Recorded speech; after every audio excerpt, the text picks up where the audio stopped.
Welcome to CivilNet. My guest today by Skype from Istanbul is Osman Kavala, who heads Anadolu Kultur, an organization that does a lot of good work in terms of using culture to bridge gaps within societies, between countries, including Armenia and Turkey. Osman, thank you for joining us on CivilNet. I thank you. Hello. Hello. Osman, you were in Diyarbakir last week when the very important announcement by Kurdish leader Ocalan was made. And you were there in Diyarbakir because it was Newroz. It was Newroz. It was a huge Newroz celebration. Actually, last year, Diyarbakir was like a battlefield because the government had banned the Newroz celebration last year on grounds that it was not held on the exact date. But this year, it was a very relaxed event. It was a big crowd, around 1 million maybe, a bit less or a bit more. People looked rather relaxed, spirited. It was a great event. We've heard about the content of the announcement itself and all of the political dimensions. Tell us about the human dimensions. The people on the square were hopeful, they were cynical, they were suspicious. What's the mood? Well, I think they were hopeful. The expressions on the faces were relaxed. They were very spirited, though. They chanted slogans throughout the demonstration. As I said, I mean, last year it was such a bad situation. I mean, the police putting on tear bombs and people trying to come over the barricades. So compared to last year, it was really incredible. I mean, it was very relaxed, and people were expecting the message of Öcalan to end the armed strategy to achieve a peaceful solution. The Turks in Diyarbakir are more amenable to compromises and peace and agreements, or are they even more intransigent in their majority nationalist positions? Of course, Diyarbakir is a very political city. I mean, everyone talks politics, cab driver, those who are selling things on the street, grilling kebabs. I mean, you can start a political conversation whenever you are. Of course, they are skeptical. They are skeptical about the government because during the last several years, there were lots of arrests of Kurdish politicians. They have that skepticism, but on the other hand, I think there is a general feeling that clashes should stop, and from now on, the politics should move in a democratic democratic channels.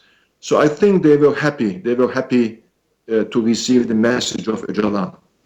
The actual tensions that have been rampant in Diyarbakir now for decades, are they between the peoples, or is it between the government representatives, the police, the army, the mayor, and the people?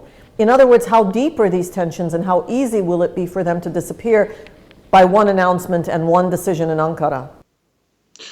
Well, actually, this is an interesting subject. I think the main conflict is between the people and the state apparatus and those who are representing state apparatus. For instance, there were some more reasonable governors in the past, and people were happy about those governors. They are not so happy with the current one at the moment. So even the individuals, the attitude of the individuals, state officers, can make a difference. I think, of course, there is radicalism, there is a political will to assert themselves, to assert their identity, their political rights. They have, they are reactive. They have reactions against the politics pursued by the Turkish state. But on the other hand, I don't think that they have hostilities against the Turkish people. So in that sense, I don't think that reconciliation would be a very complicated process as long as the Turkish government does the right things. What are those right things, the people in Diyarbakir on the ground, as far as their lives are concerned? What changes can they expect? Well, first of all, they voted for a political party. They are supporting BDP, and there are thousands of politicians who are in jail at the moment.